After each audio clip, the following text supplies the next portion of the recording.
Om Shanti. Good morning.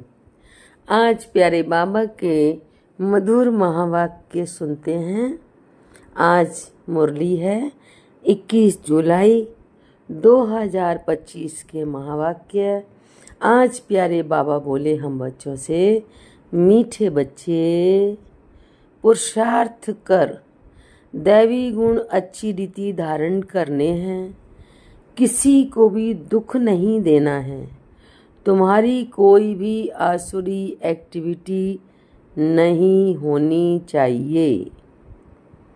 आज प्रश्न है कौन से आसुरी गुण तुम्हारे श्रृंगार को बिगाड़ देते हैं?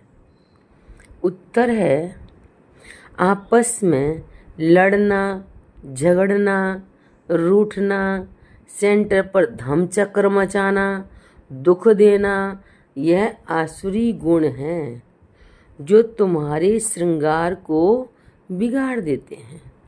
जो बच्चे बाप का बन कर के भी इन आसुरी गुणों का त्याग नहीं करते, उल्टे कर्म करते हैं, उन्हें बहुत घाटा पड़ जाता है। हिसाब ही हिसाब है। बाप के साथ धर्मराज भी है। आज बाबा ने गीत दिया है मुरली में, भोलेनाथ से निराला कोई और नहीं। ओम शांति। रूहानी बच्चे ये तो जान चुके हैं कि ऊंच से ऊंच भगवान हैं। मनुष्य गाते हैं और तुम देखते हो दिव्य दृष्टि से। तुम बुद्धि से भी जानते हो कि हमको वह पढ़ा रहे हैं। आत्मा तो पढ़ती है शरीर द्वारा, शरीर से सब कुछ आत्मा ही करती है शरीर से। शरीर विनाशी है, जिसको आत्मा धारण कर पार्ट बजाती है। आत्मा में ही सारे पार्ट की नूंद है। 84 जन्मों की भी आत्मा में नूंद है। पहले पहले तो अपने को आत्मा समझना है। बाप है सर्वशक्तिमान, उनसे तुम बच्चों को शक्ति मिलती है। योग से शक्ति जास्ती मिलती है, जिससे तुम पावन बनते हो। बाप तुमको शक्ति देते हैं विश्व पर राज्य करने की। इतनी महान शक्ति देते हैं। वह साइंस घमंडी आदि इतना सब बनाते हैं विनाश के लिए। उनकी बुद्धि है विनाश के लिए, तुम्हारी बुद्धि है अविनाशी पद के लिए। तुमको बहुत शक्ति मिलती है, जिससे तुम विश्व पर राज्य पाते हो। वहाँ प्रजा का प्रजा पर राज्य नहीं होता है। वहाँ है ही राजा रानी का राज्य। ऊंचते ऊंच है भगवान, याद भी उनको करते हैं। लक्ष्मी नारायण का सिर्फ मंदिर बनाकर पूजते हैं, फिर भी ऊंचते ऊंच भगवान गाया जाता है। अभी तुम समझते हो यह लक्ष्मी नारायण विश्व के मालिक थे। ऊंचते ऊंच विश्व की बादशाही मिलती है। बेहद के बाप से तुमको कितना ऊंच पद मिलता है, तो बच्चों को कितनी खुशी होनी चाहिए। जिससे कुछ मिलता है उनको याद किया जाता है ना। कन्या का पति से कितना लव रहता है, कितना पति के पिछाड़ी प्राण देती है। पति मरता है तो या हुसैन मचा देती है। यह तो पतियों का पति है। तुमको कितना श्रृंगार रहे हैं यह ऊंचते ऊंच पद प्राप्त कराने के लिए। तो तुम बच्चों में कितना नशा होना चाहिए। दैवी गुण भी तुमको यहाँ धारण करने हैं। बहुतों में अभी तक आसुरी अवगुण है। लड़ना, झगड़ना, रूठना, सेंटर पर धमचक्र मचाना। बाबा जानते हैं, बहुत रिपोर्ट्स आती हैं। काम महाशत्रु है तो क्रोध भी कोई कम शत्रु नहीं है। फलाने के ऊपर प्यार, मेरे ऊपर क्यों नहीं? फलानी बात इनसे पूछी, मेरे से कोई क्यों नहीं पूछता? ऐसे ऐसे बोलने वाले संशय बुद्धि बहुत हैं। राजधानी स्थापन होती है ना, ऐसे ऐसे क्या पद पाएंगे। मर्तबे में तो फर्क बहुत रहता है। मेहतर भी देखो अच्छे अच्छे महलों में रहते, कोई कहाँ रहते, मेहतर माने सफाई कर्मी। कोई कहाँ रहते, कोई कहाँ। हर एक को अपना पुरुषार्थ कर दैवी दैवी गुण अच्छे धारण करने हैं। देहाभिमान में आने से आसुरी एक्टिविटी होती है। अब देही अभिमानी बन अच्छी रीति धारण करते रहो, तब ऊंच पद पाओ। पुरुषार्थ ऐसा करना है दैवी गुण धारण करने का, किसको दुख नहीं देना है। तुम बच्चे दुख हरता सुख करता के बच्चे हो ना। कोई को भी दुख नहीं देना चाहिए। जो सेंटर संभालते हैं उन पर बहुत रिस्पॉन्सिबिलिटी है। जैसे बाप कहते हैं, बच्चे अगर कोई भूल करता है तो 100 गुना दंड पड़ जाता है। देहाभिमान होने से बड़ा घाटा होता है, क्योंकि तुम ब्राह्मण सुधारने के लिए निमित्त बने हुए हो। अगर खुद ही नहीं सुधरे तो औरों को क्या सुधारेंगे। बहुत नुकसान हो पड़ता है। पांडव गवर्नमेंट है ना, ऊंच ते ऊंच बाप है, उनके साथ धर्मराज भी है। धर्मराज द्वारा बहुत बड़ी सजा खाते हैं। ऐसे कुछ कर्म करते हैं जो बहुत घाटा पड़ जाता है। हिसाब ही हिसाब है। बाबा के पास पूरा हिसाब रहता है। भक्ति मार्ग में भी हिसाब ही हिसाब है। कहते भी हैं भगवान तुम्हारा हिसाब लेगा। यहाँ बाप खुद कहते हैं धर्मराज बहुत हिसाब लेंगे। कहा भी जाता है ना, वो देता भी बेहिसाब है तो लेता भी गिन गिन करके है। फिर उस समय क्या कर सकेंगे। साक्षात्कार होगा, हमने ये किया, वहाँ तो थोड़ा मार पड़ती है, यहाँ तो बहुत मार खानी पड़ेगी। तुम बच्चों को सतयुग में गर्भ जेल में नहीं आना है, वहाँ तो गर्भ महल है। कोई पाप आदि करते नहीं तो ऐसा राज्य भाग्य पाने के लिए बच्चों को बहुत खबरदार होना है। कई बच्चे ब्राह्मणी टीचर से भी तीखे हो जाते हैं, तकदीर ब्राह्मणी से भी ऊंची हो जाती है। यह भी बाप ने समझाया है। अच्छी सर्विस नहीं करेंगे तो जन्म जन्मांतर दास दासियां बनेंगे। बाप सन्मुख आते ही बच्चों से पूछते हैं, बच्चे दैवी अभिमानी होकर बैठे हो। बाप के बच्चों प्रति महावाक्य हैं, बच्चे आत्म अभिमानी बनने का बहुत पुरुषार्थ करना है। घूमते फिरते भी विचार सागर मंथन करते रहना है। बहुत बच्चे हैं जो समझते हैं हम जल्दी जल्दी इस नर्क की छीछी दुनिया से जाएं सुखधाम। बाप कहते हैं अच्छे अच्छे महारथी योग में बहुत फेल हैं, उन्हों को भी पुरुषार्थ कराया जाता है। योग नहीं होगा तो एकदम गिर पड़ेंगे। नॉलेज तो बहुत सहज है, हिस्ट्री ज्योग्राफी सारी बुद्धि में आ जाती है। बहुत अच्छी अच्छी बच्चियां हैं जो प्रदर्शनी समझाने में बड़ी तीखी हैं, परंतु योग है नहीं, दैवी गुण भी नहीं है। कभी कभी ख्याल होता है अर्जुन क्या क्या अवस्थाएं हैं बच्चों की। बाबा को भी ख्याल होता है दुनिया में कितना दुख है, जल्दी जल्दी ये खत्म हो जाए, इंतजार में बैठे हैं, जल्दी चले सुखधाम। तड़पते रहते हैं जैसे बाप से मिलने के लिए तड़पते हैं, क्योंकि बाबा हमको स्वर्ग का रास्ता बताते हैं। ऐसे बच्चों को देखने के लिए तड़पते हैं, समझते हैं ऐसे बाप के सन्मुख जाकर रोज मुरली सुने। अभी तो समझती हो यहाँ कोई झंझट की बात नहीं रहती। बाहर में रहने से तो सबसे तोड़ निभाना पड़ता है, नहीं तो खिटपिट हो जाए। इसलिए सबको धीरज देते हैं। इसमें बड़ी गुप्त मेहनत है। याद की मेहनत कोई से पहुंचती नहीं, गुप्त याद में रहें तो बाप के डायरेक्शन पर भी चलें। देहाभिमान के कारण बाप के डायरेक्शन पर चलते ही नहीं। कहता हूँ चार्ट बनाओ तो बहुत उन्नति होगी, ये किसने कहा? शिव बाबा ने। टीचर काम देते हैं तो करके आते हैं ना। यहाँ अच्छे अच्छे बच्चों को भी माया करने नहीं देती। अच्छे अच्छे बच्चों का चार्ट बाबा के पास आए तो बाबा बताए, देखो कैसे याद में रहते हो। समझते हैं हम आत्माएं आशिक एक माशूक की हैं। वह जिस्मानी आशिक माशूक तो अनेक प्रकार के होते हैं। तुम बहुत पुराने आशिक हो। अभी तुमको देही अभिमानी बनना है, कुछ ना कुछ सहन करना ही पड़ेगा। मियाँ मिट्ठू नहीं बनना है।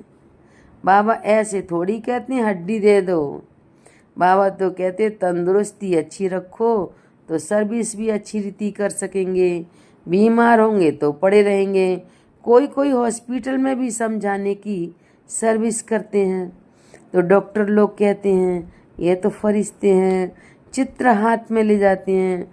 जो ऐसी ऐसी सर्विस करते हैं उनको रहम दिल कहेंगे। सर्विस करते हैं तो कोई कोई निकल पड़ते हैं। जितना जितना याद बल में रहेंगे उतना मनुष्यों को तुम खींचेंगे। इसमें ही ताकत है। प्योरिटी फर्स्ट कहा भी जाता है। पहले प्योरिटी, पीस, पीछे प्रॉस्पेरिटी। याद के बल से ही तुम पवित्र होते हो। फिर है ज्ञान बल। याद में कमजोर मत बनो। याद में ही विघ्न पड़ेंगे। याद में रहने से तुम पवित्र भी बनेंगे और दैवी गुण भी आएंगे। बाप की महिमा तो जानते हो ना, बाप कितना सुख देते हैं। 21 जन्मों के लिए तुमको सुख के लायक बनाते हैं। कभी भी किसको दुख नहीं देना चाहिए। कई बच्चे डिससर्विस कर अपने आप को जैसे श्रापित करते हैं, दूसरों को बहुत तंग करते हैं। कपूत बच्चा बनते हैं तो अपने आप को आप ही श्रापित कर देते हैं। डिससर्विस करने से एकदम पट पर पड़ जाते हैं। बहुत बच्चे हैं जो विकार में गिर पड़ते हैं या क्रोध में आकर पढ़ाई छोड़ देते हैं। अनेक प्रकार के बच्चे यहाँ बैठे हैं। यहाँ से रिफ्रेश होकर जाते हैं तो भूल का पश्चाताप करते हैं। फिर भी पश्चाताप से कोई माफ़ नहीं हो सकता है। बाप कहते हैं क्षमा अपने पर आपे ही करो। याद में रहो, बाप किसको क्षमा नहीं करते हैं। ये तो पढ़ाई है। बाप पढ़ाते हैं बच्चों को अपने पर कृपा कर पढ़ना है, मैनर्स अच्छे रखने हैं। बाबा ब्राह्मणी को कहते हैं रजिस्टर ले आओ। एक एक का समाचार सुनकर समझानी दी जाती है तो समझते हैं ब्राह्मणी ने रिपोर्ट दी है और ही जास्ती डिससर्विस करने लग पड़ते। बड़ी मेहनत लगती है। माया बड़ी दुश्मन है। बंदर से मंदिर बनने नहीं देती। ऊंच पद पाने के बदले और ही बिल्कुल नीचे गिर पड़ते हैं। कभी भी उठ ना सकें, मर पड़ते हैं। बाप बच्चों को बार बार समझाते हैं ये बड़ी ऊंच मंजिल है, विश्व का मालिक बनना है। बड़े आदमी के बच्चे बड़ी रॉयल्टी से चलते हैं। कहाँ बाप की इज्जत ना जाए। कहेंगे तुम्हारा बाप कितना अच्छा है, तुम कितने कपूत हो, तुम अपने बाप की इज्जत गंवा रहे हो। यहाँ तो हर एक अपनी इज्जत गंवाते हैं। बहुत सजाएं खानी पड़ती हैं। बाबा वार्निंग देते हैं बड़े खबरदार होकर चलो, जेल बर्ड्स ना बनो। जेल बर्ड्स भी यहाँ होते हैं। सत्युग में तो कोई भी जेल नहीं होगी। फिर भी पढ़कर ऊंच पद पाना चाहिए। गफलत नहीं करो, किसको भी दुख मत दो। याद की यात्रा पर हो, याद ही काम में आएगी। प्रदर्शनी में भी मुख्य बात यही समझाओ, बाप की याद से ही पावन बनेंगे। पावन बनने तो सब चाहते हैं, यह है ही पतित दुनिया। सर्व की सद्गति करने तो एक ही बाप आते हैं। क्राइस्ट, बुद्ध आदि कोई की सद्गति नहीं कर सकते। फिर ब्रह्मा का भी नाम लेते हैं। ब्रह्मा को भी सद्गति दाता नहीं कह सकते हैं, जो देवी देवता धर्म का निमित्त है। भल देवी देवता धर्म की स्थापना तो शिव बाबा करते हैं, फिर भी नाम तो है ना, ब्रह्मा विष्णु शंकर। त्रिमूर्ति ब्रह्मा कह देते हैं। बाप कहते हैं यह भी गुरु नहीं, गुरु तो एक ही है। उनके द्वारा तुम रूहानी गुरु बनते हो। बाकी वह है धर्म स्थापक। धर्म स्थापक को सद्गति दाता कैसे कह सकते हैं? ये बड़ी डीप बातें हैं समझने की। अन्य धर्म स्थापक तो सिर्फ धर्म स्थापन करते हैं, जिसके पिछाड़ी सब आ जाते हैं। वह कोई सबको वापस नहीं ले जा सकते। उनको तो पुनर्जन्म में आना ही है। सबके लिए ये समझानी है, एक भी गुरु सद्गति के लिए नहीं है। बाप समझाते हैं गुरु पतित पावन एक ही है। वही सर्व के सद्गति दाता लिबरेटर हैं। बताना चाहिए हमारा गुरु एक ही है, जो सद्गति देते हैं, शांति धाम सुखधाम ले जाते हैं। सत्युग आदि में बहुत थोड़े होते हैं। वहाँ किसका राज्य था, चित्र तो दिखाएंगे ना। भारतवासी मानेंगे, देवताओं के पुजारी झट मानेंगे कि बरोबर ये तो स्वर्ग के मालिक हैं, स्वर्ग में इनका राज्य था। बाकी सब आत्माएं कहाँ थीं? जरूर कहेंगे निराकारी दुनिया में थे। यह भी तुम अभी समझते हो, पहले कुछ भी पता नहीं था। अभी तुम्हारी बुद्धि में चक्र फिरता रहता है। बरोबर 5000 वर्ष पहले भारत में इनका राज्य था। जब ज्ञान की प्रारब्ध पूरी होती है तो फिर भक्ति मार्ग शुरू होता है। फिर चाहिए पुरानी दुनिया से वैराग्य। बस अभी हम नई दुनिया में जाएंगे। पुरानी दुनिया से दिल उठ जाना चाहिए। वहाँ पति बच्ची आदि सब ऐसे मिलेंगे। बेहद का बाप तो हमको विश्व का मालिक बनाते हैं। जो विश्व का मालिक बनने वाले बच्चे हैं, उनके ख्यालात बहुत ऊंचे और चलन बड़ी रॉयल होगी। भोजन भी बहुत कम, जास्ती हवच नहीं होनी चाहिए। याद में रहने वाले का भोजन भी बहुत सूक्ष्म होगा। बहुतों को खाने में भी बुद्धि चली जाती है। तुम बच्चों को तो खुशी है विश्व का मालिक बनने की। कहा जाता है खुशी जैसी खुराक नहीं। ऐसी खुशी में सदैव रहो तो खान पान भी बहुत थोड़ा हो जाए। बहुत खाने से भारी हो जाते हैं, फिर जुटका आदि खाते हैं, फिर कहते हैं बाबा नींद आती है।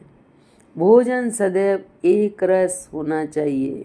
ऐसे नहीं कि अच्छा भोजन है तो बहुत खाना चाहिए, नहीं, एक रस।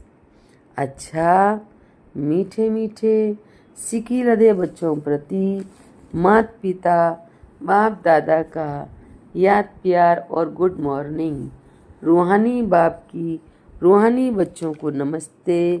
हम रूहानी बच्चों की रूहानी बाप दादा को नमस्ते नमस्ते। शुक्रिया बाबा, शुक्रिया। धारणा के लिए मुख्य सार है आज की पहली पॉइंट, हम दुख हरता सुख करता बाप के बच्चे हैं। हमें किसी को दुख नहीं देना है। डिससर्विस कर अपने आप को श्रापित नहीं करना है। दूसरी पॉइंट, अपने ख्यालात बड़े ऊंचे और रॉयल रखने हैं। रहम दिल बन सर्विस पर तत्पर रहना है। खाने पीने की हवच लालच को छोड़ देना है। आज प्यारे बाबा ने वरदान दिया है हम बच्चों को ऑनेस्ट बन, स्वयं को बाप के आगे स्पष्ट करने वाले चढ़ती कला के अनुभवी भव। व्याख्या है, स्वयं को जो है, जैसे हैं वैसे ही बाप के आगे प्रत्यक्ष करना, यही सबसे बड़े से बड़ा चढ़ती कला का साधन है। बुद्धि पर जो अनेक प्रकार के बोझ हैं, उन्हें समाप्त करने की यही सहज युक्ति है। ऑनेस्ट बन, स्वयं को बाप के आगे स्पष्ट करना, अर्थात पुरुषार्थ का मार्ग स्पष्ट बनाना। कभी चतुराई से मनमत और परमत के प्लेन बनाकर बाप व निमित्त बनी हुई आत्माओं के आगे कोई बात रखते हो तो यह ऑनेस्टी नहीं। ऑनेस्टी अर्थात जैसे बाप जो है, जैसा है बाप के आगे प्रत्यक्ष है, वैसे बच्चे बाप के आगे प्रत्यक्ष हों। आज बाबा ने स्लोगन दिया है, सच्चा तपस्वी वह है जो सदा सर्वस्व त्यागी की पोजीशन में रहता है।